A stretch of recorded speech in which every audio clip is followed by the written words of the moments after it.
I love the intro music to both shows so much. I do too, as I was headbanging. Well, I don't know why there's like a lag when the intro ends, and so I'm sitting here and I'm going, We're here. hello. Hello, everybody. This is Michelle with Michelle Barone with Moksha Grace Coaching with Chris Barone of Wicked Wisdom Consulting, and we're here with another episode of Shockingly Delightful. What's today's topic, Michelle? Oh my gosh, your name says Krista. Let me fix that while you're telling us. blocks, barriers, and other bullshit. Beep. Beep, beep, beep.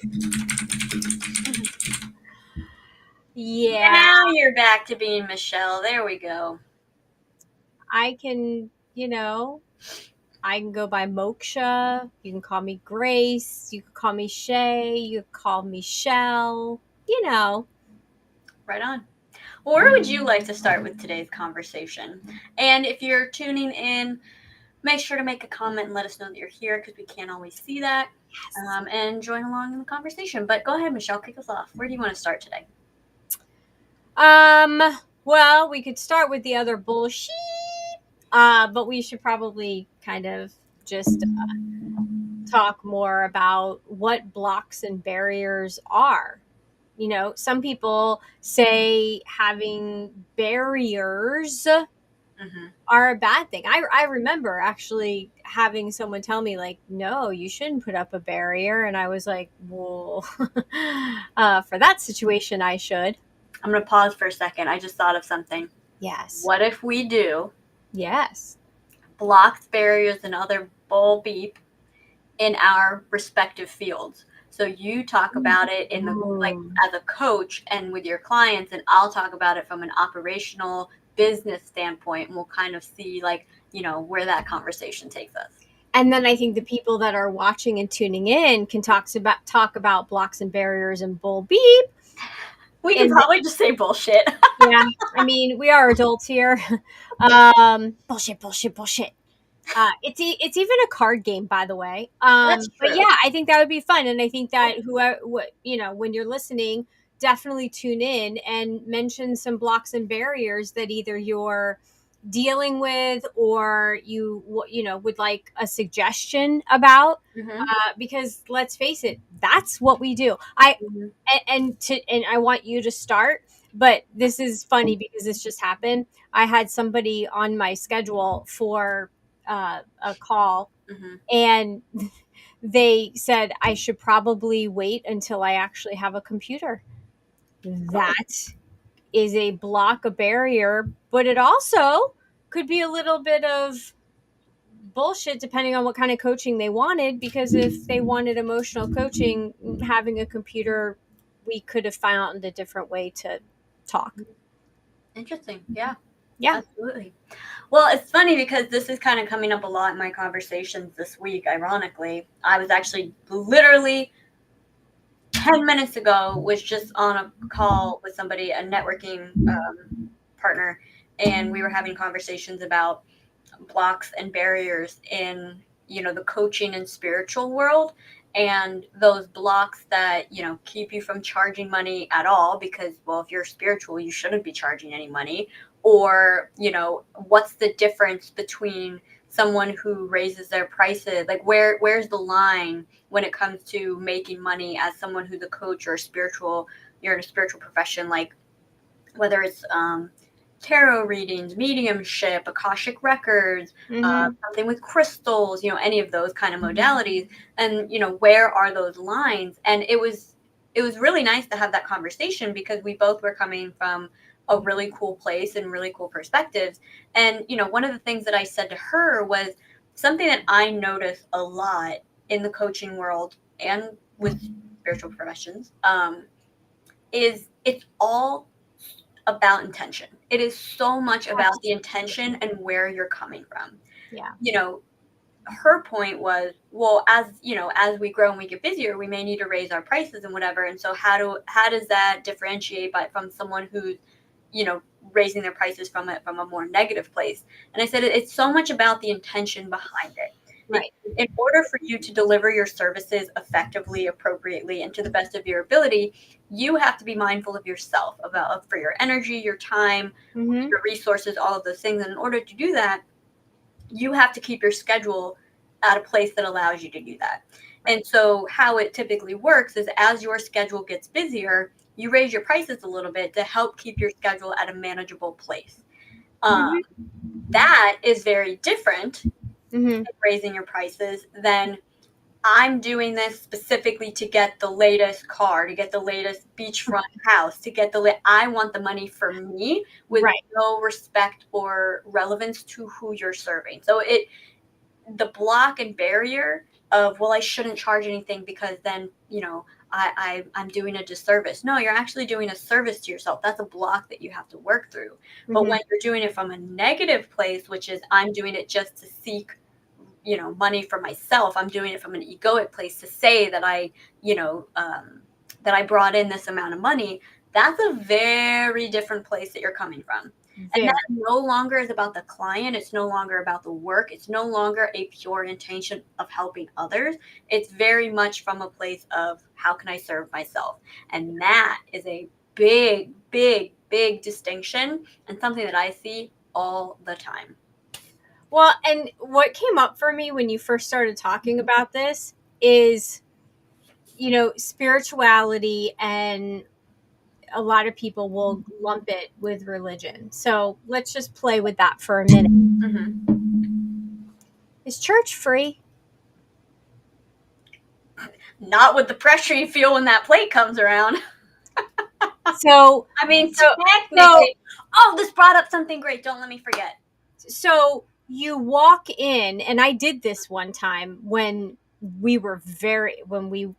I would go to church and with kids, and we were tight on money, and it was, you have to become a member of the church, you have to give your tithings, right, which is a fee. You have to give you're kind of expected to give tithings.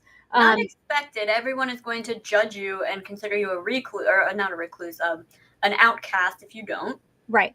The plate comes around at least 3 times, if not more. When you walk in the church, at least in the church that I went to, you always lit a candle, the candles, and then, of course, the kids that you're with, or the people that you're with, want to light candles. So I figured it out that back in the day, and this was like 28 years ago, it cost at least $30 to $50 just to go to church, which is not a ton of money, but then multiply that by month, right? By month, monthly, weekly. Yeah. And so then it becomes like what back then would have been a car payment. And it was like, well, wait a second. I want to just pray. Like, I want to be in the house of the Lord, and so when you think about it like that, and then you take a step back, what does it take to keep the lights on at the church? It does cost money. What does it cost to order those candles and to have the candles there? What does it cost to have a cleaning crew come? Because no one wants to walk in and see a bunch of schmutz and things aren't, cleaned and wiped down. And what does it cost to have the coffee and the potential cookies after church? So there's this give and take, right? It's an exchange of energy. You're going to church. Yeah. And you're receiving, and then they're receiving, and they're also giving. So if there's this flow of the giving and the receiving and this exchange, that's what it's about. Yeah. Well, and that leads me into what I was going to say, with those in the spiritual profession who feel like they can't charge anything. this is something that me and the gal I was just talking to talked about. The people who don't charge anything, I'm less likely to get a reading, get a service done, whatever with that person because I'm not exchanging any energy their way. So now I feel like, well, I don't want to ask them for too much because I'm not giving them anything back. And that makes me feel icky. And B, Right. a lot of people do like, oh, well, it's donation. But what does that mean to you? Because does that mean you're expecting something when you say that? And so just tell me what it is that you're expecting because I don't know if that means $5, I don't know if that means $50, I don't know if that means $300. And so now I'm spending the whole reading appointment meeting thinking to myself, well, what do I pay? What do I give this person? Right. Or even worse, the people who don't tell you ahead of time and now you're going through the whole reading going, what am I going to owe this person? That happened to me once. And literally the entire time, I could not even listen to anything this woman was saying because all I was thinking about was, what if I can't afford this? Right. I don't know. I realized I didn't ask her. I didn't even ask what she charges. What if I can't afford it? And so how many missed opportunities are you experiencing without even realizing it because you're not charging anything and therefore that makes someone feel uncomfortable. Yeah. It's kind of like the same principle of when you go to like a farmer's market or something. I'm going to spend a lot more time and buy from the booths that have their prices just out front and center. I can see what everything costs. I know what is expected of me versus the ones where the person's going, hi, can I answer any questions? Oh, well, if you want to know how much that is, let me know. Like, I don't want to get stuck in that situation. Just tell me what it is. And I'm either going to be happy with it or I'm not. But if you're not telling me, then I'm going to feel uncomfortable and I'm not even going to bother. Yeah. There's actually studies where like if you have to pick something up and look underneath at what it is to, you know, what the price is, you're less likely to buy than if, like you said, the price is front and center. But I also think that there's to your point of what you're thinking during the session, whatever session it may be, but also are you committed to applying said knowledge or suggestions that you got in the situation when there isn't an energy exchange? Because then what did you put into it? Right.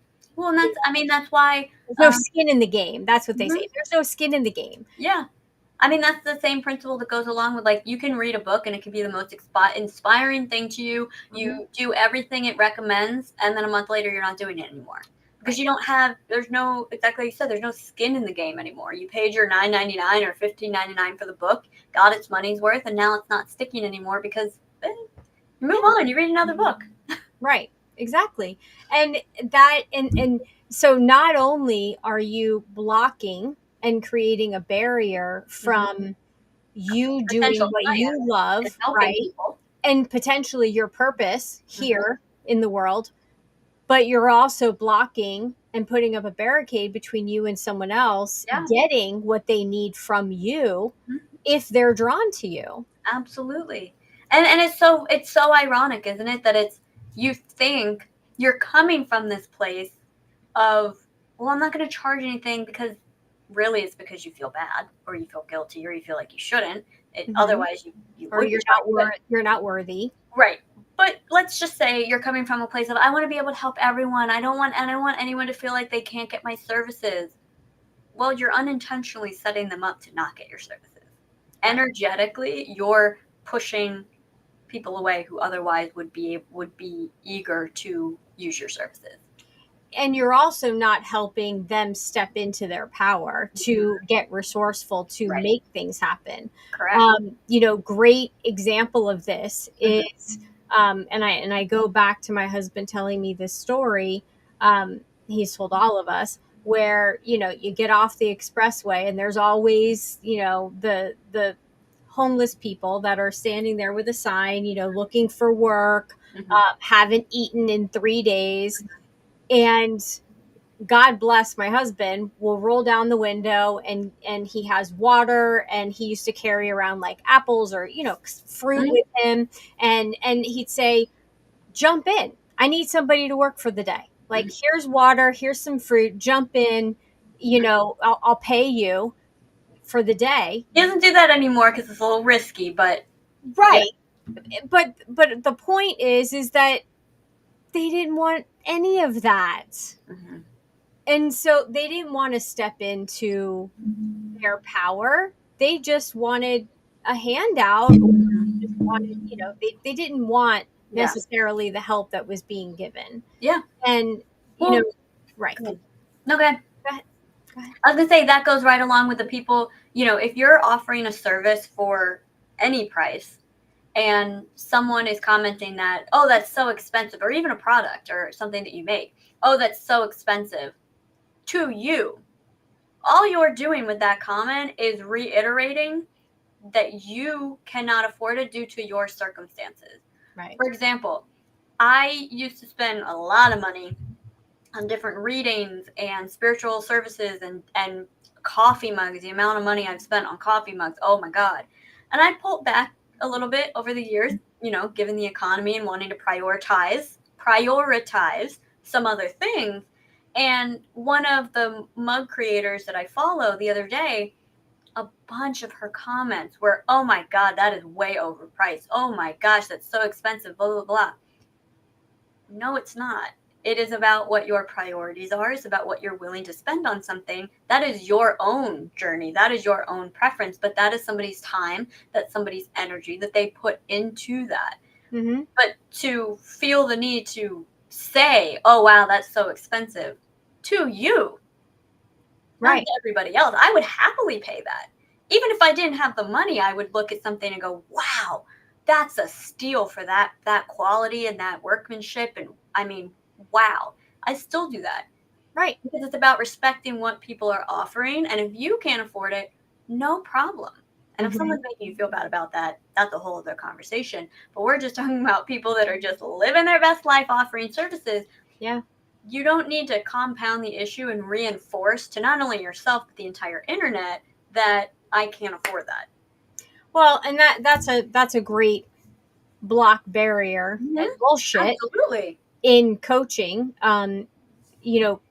clients will say, I need this, or I need that, or this is how I want to be able to work, or this is what I want to feel, or, something like that.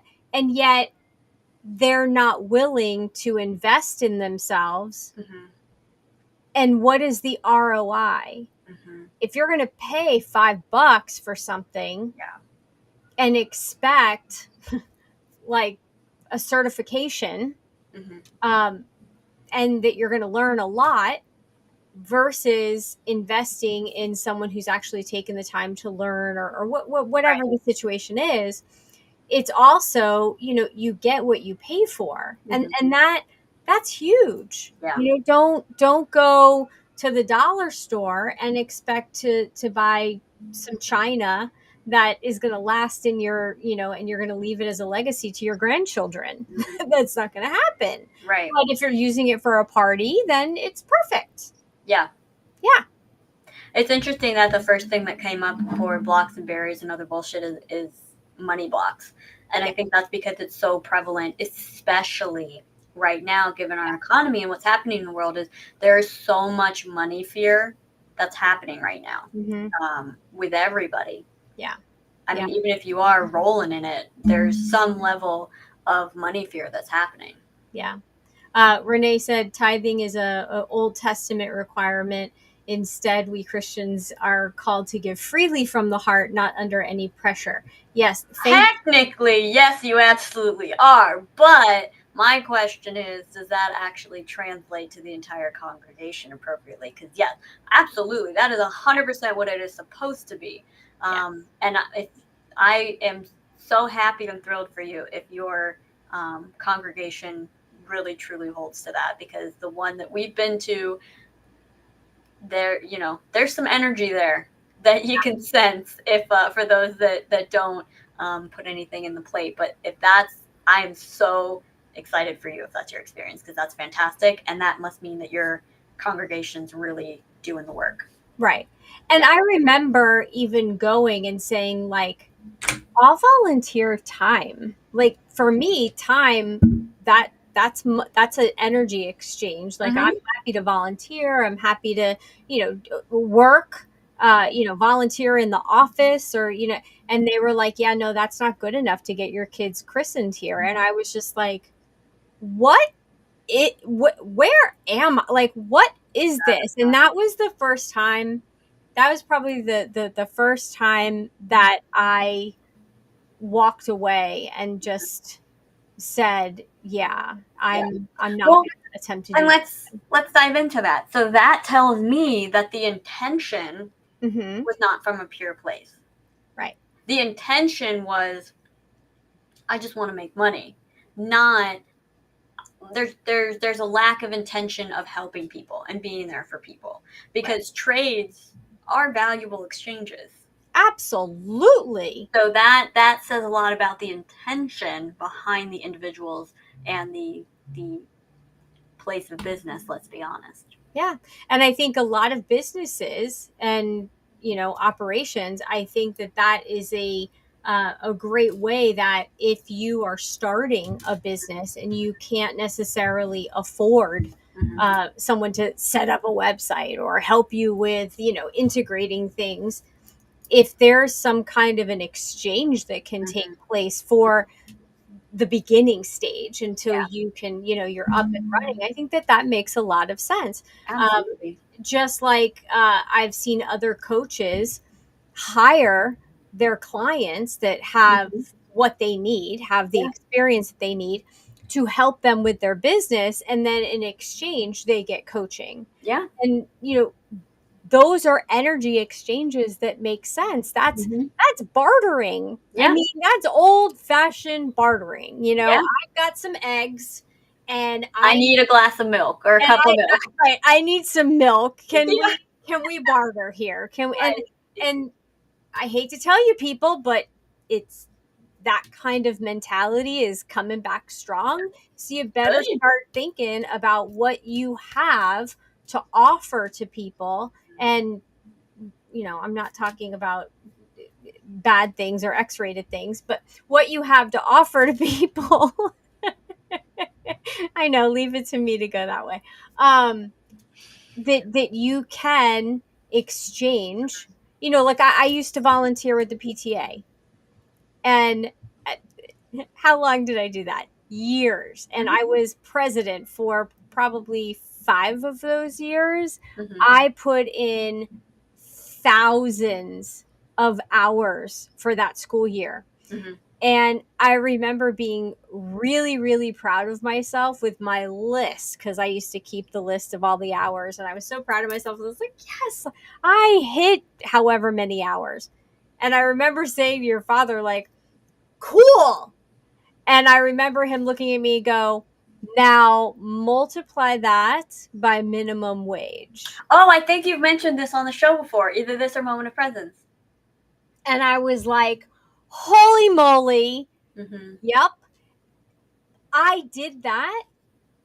To me, there was still that energy exchange. Yeah. I was at the school, I was around, Mhm. where you kids were. I wasn't the helicopter mom that had to know like what you were doing in class or anything, but um, I was involved. And Mhm. I was there because I didn't work, and there were other moms that had to work and weren't there. Mhm. And so I kind of felt like it was my duty as a mom to be kind of like a community mom to Yeah. whoever needed it.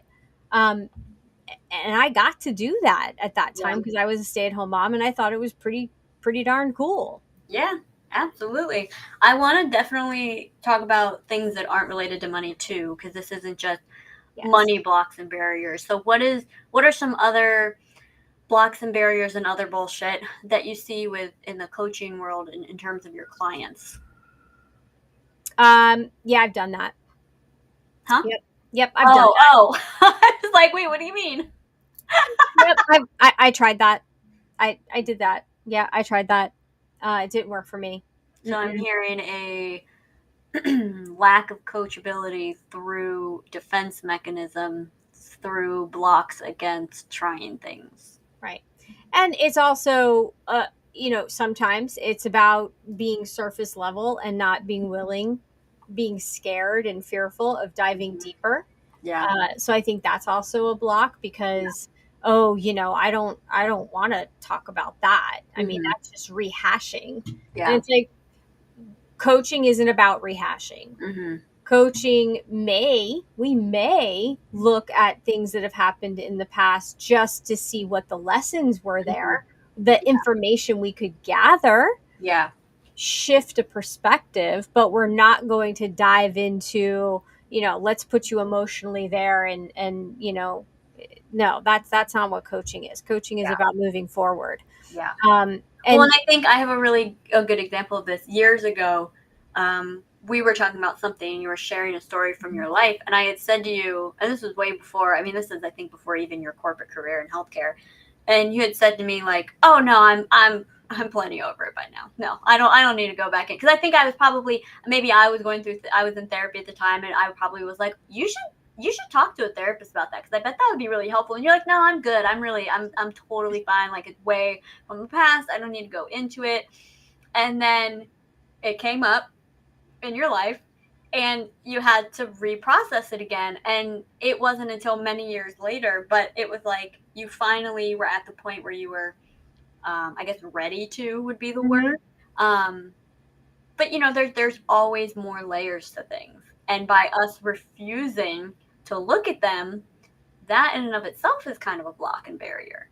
Absolutely. Mm-hmm. Absolutely. And it's blocking you not just from processing whatever it was and learning the lesson, but Mm-hmm. it's also blocking you from your future Yeah. without the weight Yeah. of whatever it is that you're carrying with you. Mm-hmm. And so that's a huge one. Yeah. That's a huge one. You don't have to bring all of that baggage. Mm-hmm. Oh, see, another B word. Blocks, barriers, baggage. Baggage, another bullshit. But you don't have to bring that with you. You don't have to carry it for the rest of your life. It's Yeah. not, what do they say? It's not a sentence. It's Mm-hmm. a moment of time. Yeah. It's not a life sentence. Yeah. Um, I do think it's interesting though, and it even ties into the story I just said about you, but there's literally been times where I think you've said to me like, "Are you ready to let that go yet?" And I know it's a block, I know it's a barrier, but I also know I'm not ready to let it go yet. It doesn't feel right to me. I'm not in the right place to let go of it yet. And I think that's a really interesting part of the process is really honing in on when like timing can be a big factor in when you're ready to process something. So it's not just about trying to blow through and process all the things that have ever happened to you, but about allowing them to come up in the right time. right. Because if you're not in the right space or you don't have this is the second week in a row that there's a giant iguana in the tree right outside my window. I'm so sorry. I just got distracted. Um, if you're not at the right time and place to process that, you're just going to have to do it again. Right. Because you weren't in the right place to let go of it. Right. And it's not meant for you to dive into that at that moment. Right. Because if you force it, Mm-hmm. you're only going to get again to the surface level because everything else is locked inside of you under lock and key, and you haven't gotten the key yet. And you exactly, and the key might be a realization. It might be a perspective shift. It might be hearing something in just the right way where it hits you differently that causes a perspective shift. But there's so many factors that go into it. And I'll never forget when I got coaching by a coach that we both got coached with. Tongue teaser there. There was a trauma processing process, I'll call it. Mm-hmm. And I sat down one day and I was like, I'm going to think of things to go through this process with. And it was the worst thing I could have done because all it did was bring things up that I was not ready to process yet. And I had like a total like sobbing session because I wasn't ready to process it yet. But I was trying to force it to happen quicker and to go through things quicker. And I was not ready for them yet. Right. Well, and I can only imagine that process of, let me sit down, and I'm not making fun of you by any means. No, you're fine. But I know people that have, tried this, this process where it's like, let me sit down and think of like all the ways that I suck and all the things I need to change about myself. And it's like, let's make a grocery list. And it's like, what the heck? I'm laughing because I've done this. I'm not laughing at the people who have also done this. Right. Trust me, I have done this. But Oh, yeah, I I've mean, done that's it too. I literally sat down and was like, how have I been traumatized in my life? Let me make a list and let me figure out like what's most important to go through right now. And it's like that's not no that's that you're actually creating a barrier to healing and a block to healing because you're trying to force it. Yeah. Yeah. And then you're going to have a bad experience and not want to touch that topic again, which then is going to prolong it. Heck no, you're not going to want it because you just forced yourself into Yeah. like this depression state where you just beat the heck out of yourself Right. and, you know, told yourself how horrific you are. And no, that's not what you're supposed to be doing. Yeah, I will say the coach did say to me when I told her about it, she was like, "Yeah, no, that's not what this process is for. That's not how you do this." But but that real quick, that's the benefit of having a coach. Not to make this all about like why you should have a coach, but that's why a coach is so helpful. Is in those moments they reel you back in. They bring you back to center. They restructure what you should be doing. They bring you back to where you need to be versus you just trying to aimlessly walk around because I didn't tell her I was going to do this because if I did, she would have been like, yeah, don't do that. But after the fact, she helped me get back to a place of neutral Mhm. and then go from there, letting me know, don't do that. Right. Yeah. So when you think about this from the operations perspective, what are some other blocks, barriers, and bullshit that you hear from business owners or that prevent their business from moving forward? Like, what are their blocks and barriers that you have to sometimes coach them through? Yeah. One of the biggest ones, and it's one of the hardest too, and I will give full recognition of that it is the hardest, is releasing control and trusting other people to help you. Yeah. That is something that's very, very difficult, especially for someone who has been in business a long time or has worked in many different businesses, is they've seen a lot of people come and go. They've had people disappoint them. And so or they've just been handling everything for so long that there's a real hesitancy of having someone come in and help them. Mhm. And that is a big point of contention in a lot of businesses because, if you're able to tap in and hire the right people that feel good for you, they want to help you. They're eager to help you. They want to help the business grow.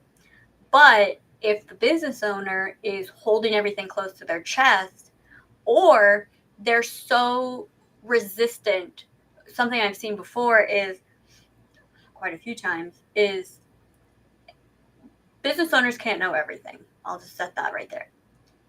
And so when someone does get hired to come in to help them, that person knows probably a lot more about certain things than the business owner does. That's why they got hired in the first place, was because of that expertise, whether it's, operation, marketing, sales, whatever it is. And what can happen is business owners are so used to doing everything themselves that the idea of that new person setting something up that they're not familiar with causes a lot of anxiety. And there's a lot of resistance to it because of that anxiety. And so they then feel the need to pull back and say, well, no, I only want it within this box. Well, but if you only keep it within that box, your company's only going to be able to grow to a certain point.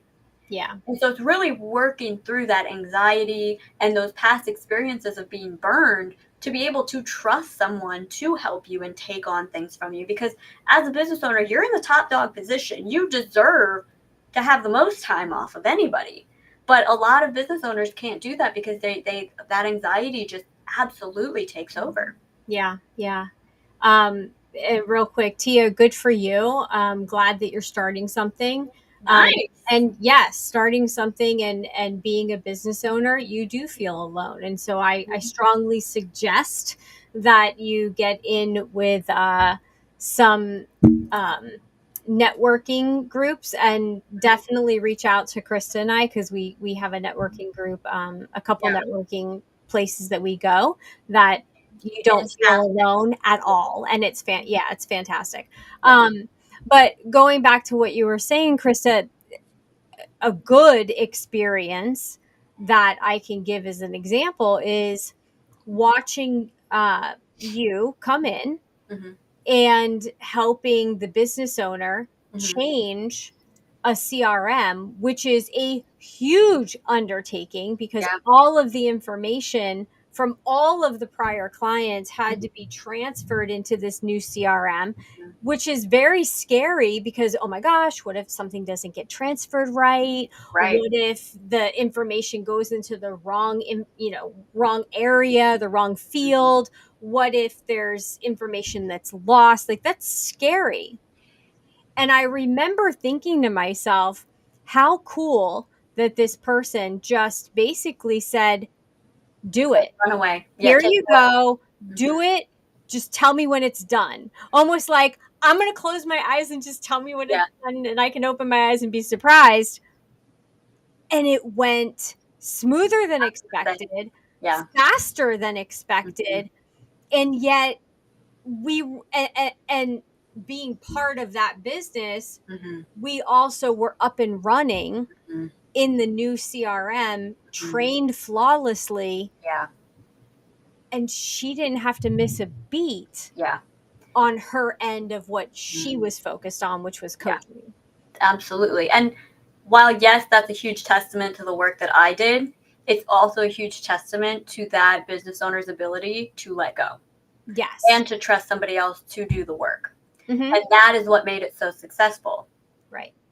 because there was that room to explore and figure things out, Mm-hmm. to then figure out what is the best route, what is the best setup, what is the best way to do this Mm-hmm. to meet the expectations of what's needed. Right. Because when there's a lot of parameters and there's a lot of, blocks and barriers and other bullshit set up, you don't have that flexibility to be able to explore and test and figure out what works best. And so there's a lot of fun that's lost in the project, because listen, so a lot of people, something like operations is not fun. Same thing goes for sales or coaching or whatever it is. The people who find those jobs fun are the ones who should be in it, because those are the people like me Mm-hmm. in that situation specifically. That was so thrilling to me. And Mm-hmm. that's why, between that and the business owner being able to let go of control, is why that project was so successful, why it got done so quickly, and why I was then referred out to a lot of other businesses to do the same thing for them, because of how well that was done. Yeah. Yeah. But again, that couldn't have been possible if that person didn't let go of control and Right. didn't stop the blocks and barriers from holding her back. Right. Mm-hmm. And that, I mean, it kind of goes back to the conversation that I had last week Mm-hmm. about the book that I read, The Motive, Mm-hmm. because the leaders that are leading because they want to grow their business, or they want to grow their people, they want to help expand, they want to put something into that, versus the leaders that are like, no, it's just more important for me to climb the ladder. Mm-hmm.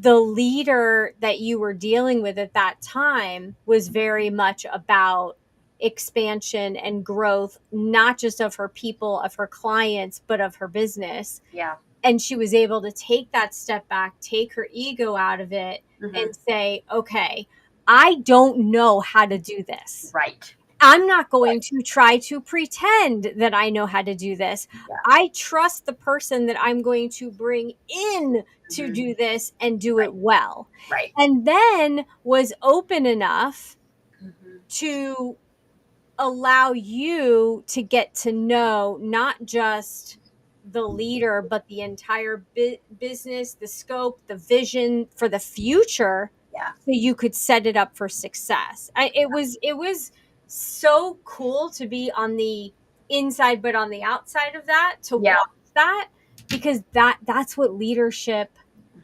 on both ends, yours and Mhm. how you took the lead in the project, Mhm. and the leader of the business, Mhm. how that meshed together. And it was really, it was amazing to watch. Mhm.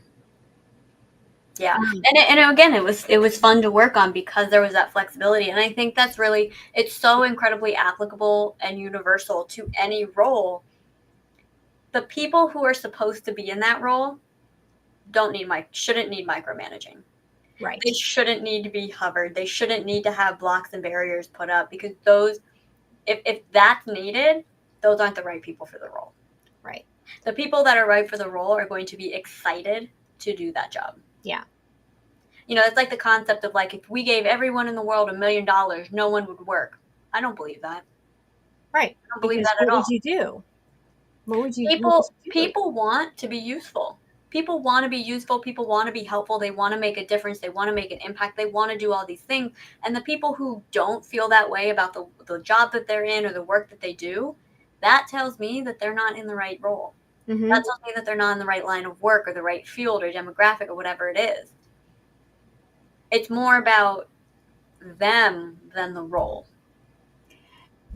So another block, barrier, and bullshit that comes up in coaching a lot is when someone, whether it's a leader or mid manager, whatever level you're at, you stay in the position even though you know that you should go, Mm-hmm. because your block, barrier, and bullshit is, one, the ego. I'm not going to let anybody push me out. Mm-hmm. But you're not enjoying your job. Yeah. So then why are you staying? Yeah. Or I'm never going to find anything else. Well, yeah, when you're not miserable and you are actually excited and Right. happy about a future and something up and coming, the universe is going to open up for you, but Right. you have to be in the right mindset. So that mindset piece can be a huge block and a barrier, Yeah. and create Honestly, a I lot would of say fears. I would say mindset is the number one top Yeah. block barrier and other bullshit. Yeah, absolutely. And a lot of people don't believe that. They'll think like, "Oh, well, I have to go and I have to get degrees and I have to go to I have to go and get more schooling." I was talking to somebody the other day and they had so many certifications on top of like a double degree, and they were miserable Yeah. because they were accumulating Mm-hmm. all of this stuff, but they had no idea how to put it all together to make it into a career. Yeah. I would almost be willing to bet that they probably didn't even like the field that they were getting certifications in, but they probably felt pressured at some point to go into that field, and then they were already there and went, well, I guess I should continue, because what am I going to do? Start over? Right. Mm-hmm. And that's another thing, is that people think that starting over means that you're starting over from the very bottom, Yeah. like the very beginning, but you're not, Yeah. because you're not a baby, you're not entry Right. level. You're not completely inexperienced. You just need maybe a little information in that specific area, but you have value. Right. You're just, that's what's called a pivot, people. You're pivoting. You're not forgetting, with the like the Men in Black, you're not having your memory erased of everything Right. you've ever accomplished in life. Right. You're bringing your wisdom with you.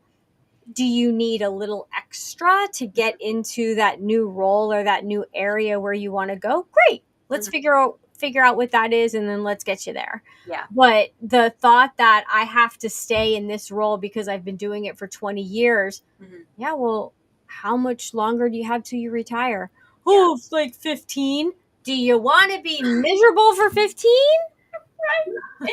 Right. You know what this is all making me think, and we've actually already talked about this, is another major block and barrier is patience and lack thereof.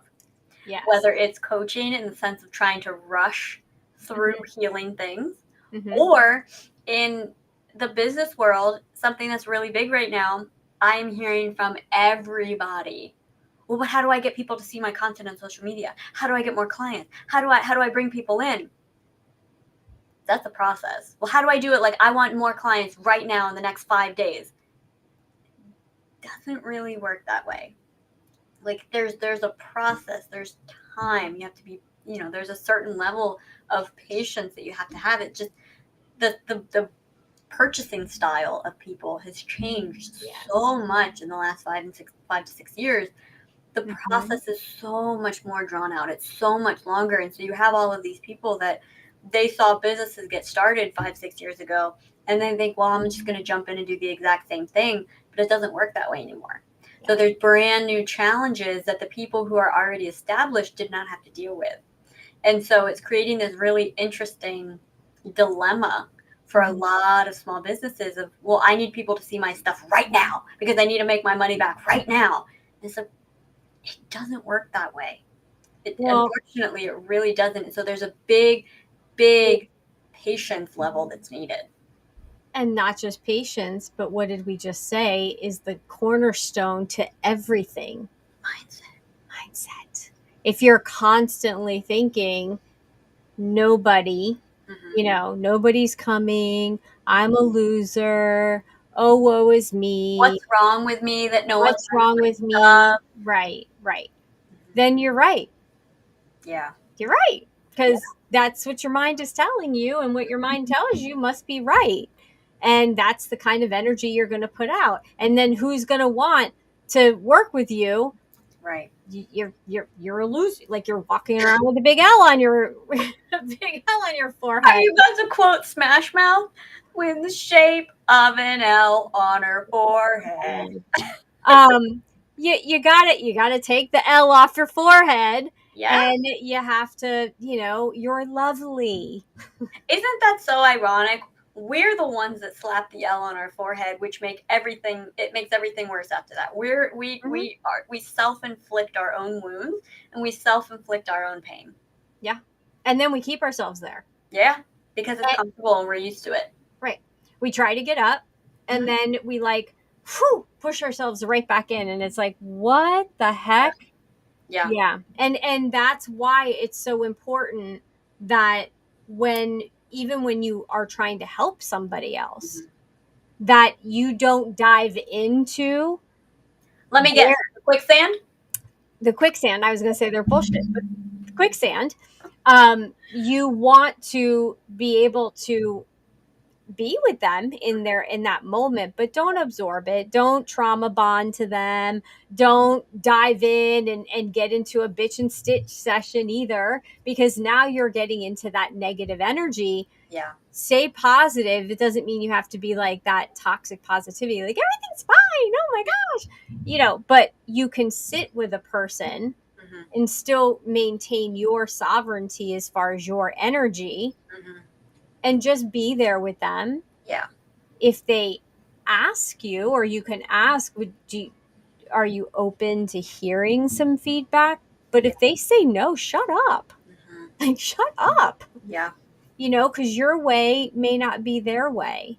But it also doesn't mean that if someone's in a bad place, you just ignore them either. Yeah. I mean, listen, we're living testament to that. Our styles of processing, of healing, of talking things out, we are so opposite in so many ways.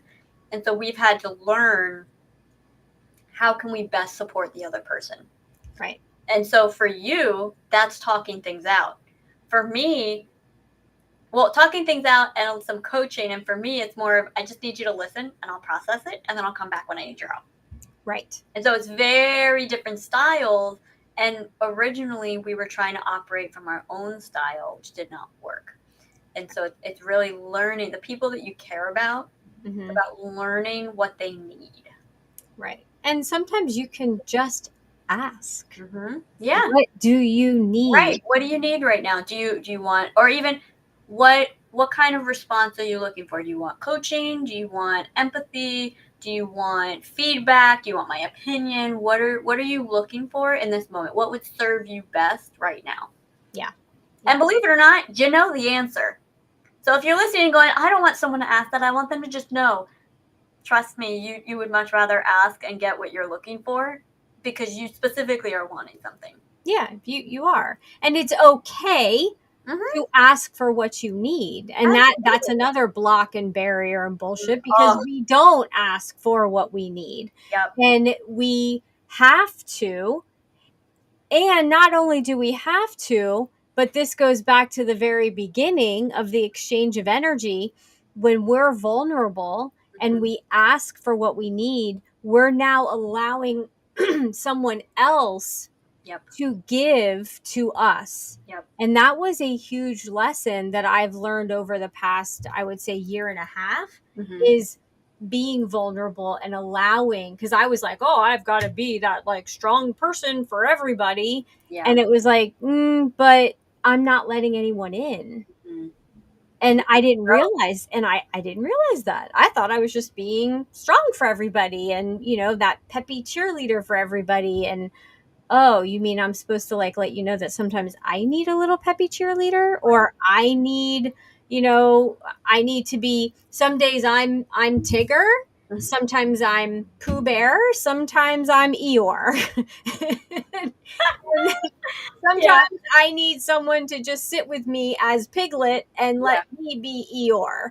Right. And it's a running joke, not a running joke, but it's a running sentiment between some friends and I, that's who we are for each other. Sometimes we're Eeyore, sometimes we're Piglet, sometimes we're Pooh, and we just, and I don't mean Pooh that way, Pooh Bear, and you just sit in the being. Yeah.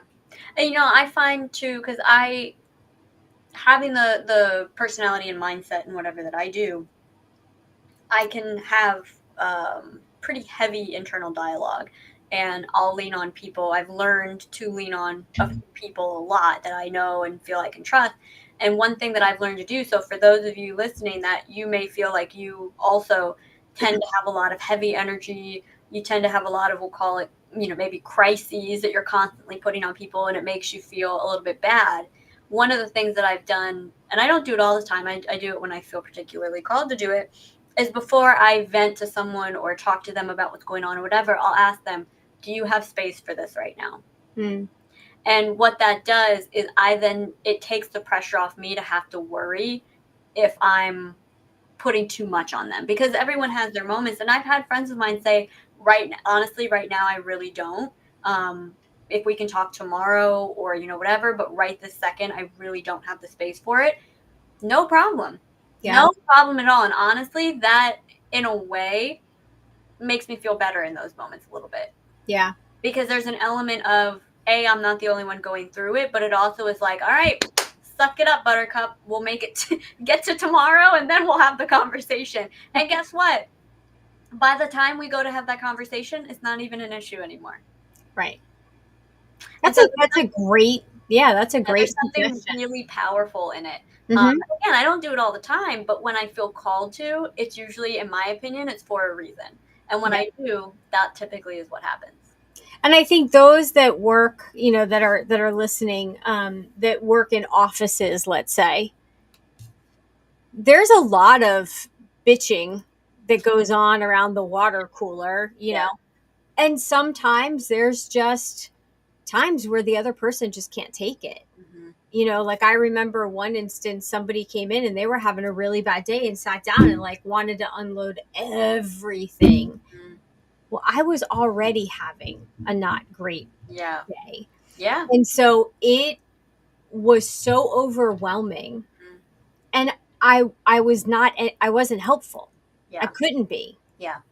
Well, and not only that, but in those situations, a block and barrier is created, because now, because of that, and you've been overwhelmed by that person, what can happen often is now you have this unintended negative undercurrent with that person. Right. Because you got so overwhelmed, your nervous system got so overwhelmed by that situation that Mhm. now the next time you see that person, there's this weird energy thing that's happening, and you might not even remember why, but it just that person rubs you the wrong way all of a sudden. And you duck and go down a different hallway. Right, right. And so by removing communication blocks and having it be okay to say to someone, I love you so much, or I'm one of, I'm a friend and I always tell you can come to me, but right now I don't have the space for it. I Right. can't take it right now. I'm with you. I feel for you. I'm having one of these days myself, but now is not the right time for me.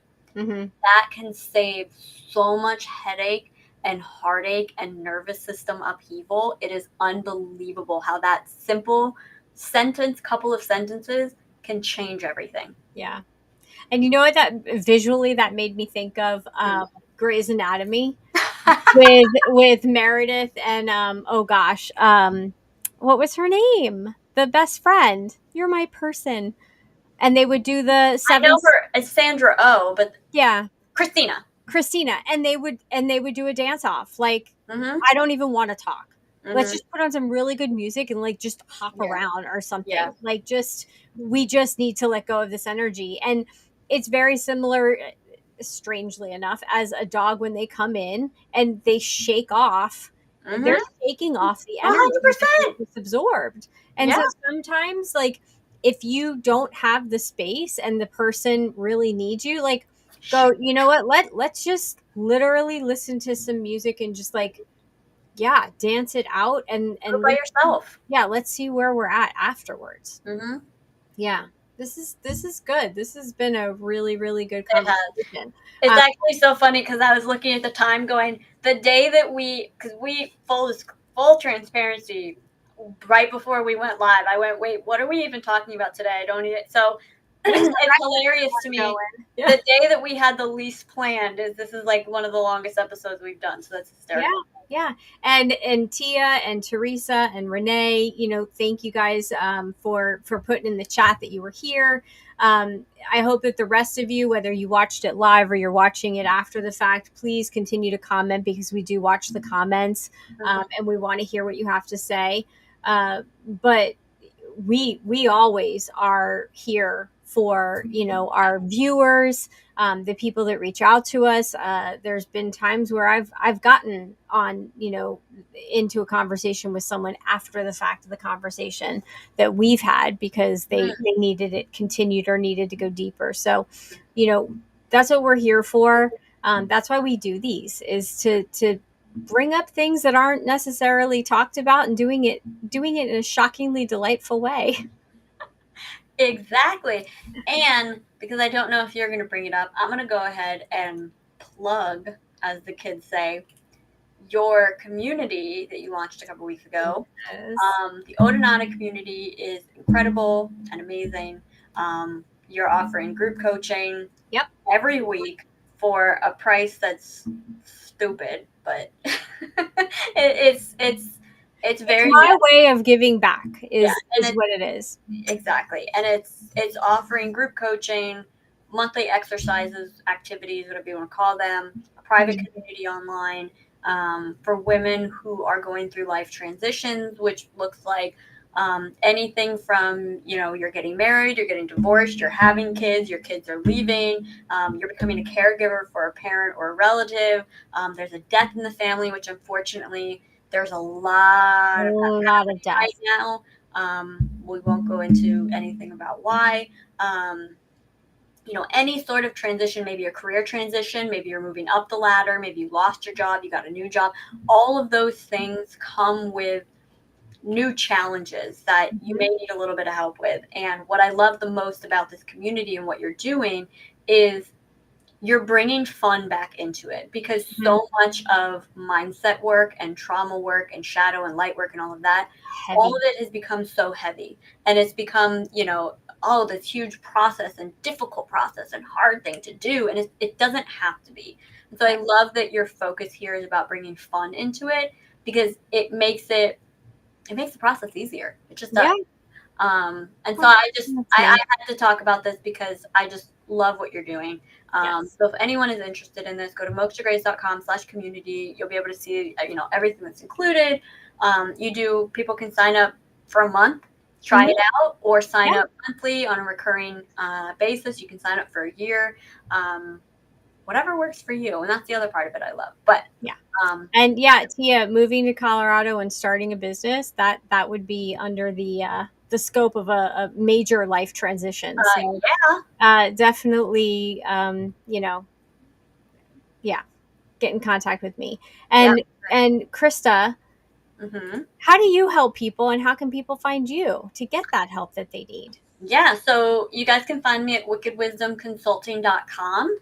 While I am still doing consulting services, I have shifted a little bit. I am craving to get back into the leadership part of being with a team.